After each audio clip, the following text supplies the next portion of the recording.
Sa likod ng bahagari, Episode 1, Ang Basurero at ang Pangarap. Lokasyon, Tondo, Maynila.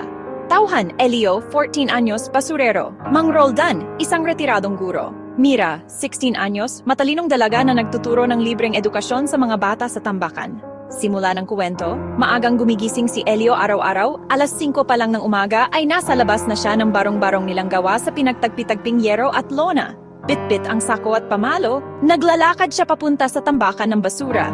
Hindi dahil gusto niya, kundi dahil kailangan. Sa edad na 14, siya na ang inaasahan ng inang may sakit at ng dalawang nakababatang kapatid. Pero sa likod ng amoy at dumi ng tambakan, may itinatagong lihim si Elio. Mahilig siyang magbasa. Tuwing may makitang sirang libro, notebook, o kahit anong papel na may sulat, pinupulot niya ito.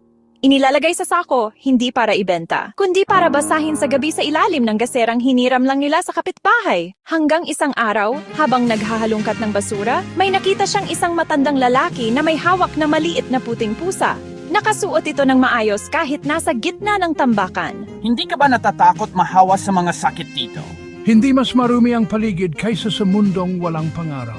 Dito nagsimula ang pagkakaibigan nila ni Mang Roldan, ang matandang guro na nawala ng pamilya at napadpad sa Tondo. Nakita niya ang katalinuhan ni Elio at inalok itong turuan ng libre. Araw-araw, pagkatapos ng pamamasura. Hindi naging madali.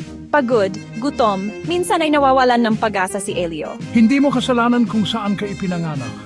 Pero ikaw ang may hawak ng direksyon kung saan ka pupunta. Pero laging may paalala si Mauden. Isang gabi, habang nagbabasa ng lumang science book na pinulot niya sa eskinita, biglang tumulo ang ni Elio. Doon niya napagtanto.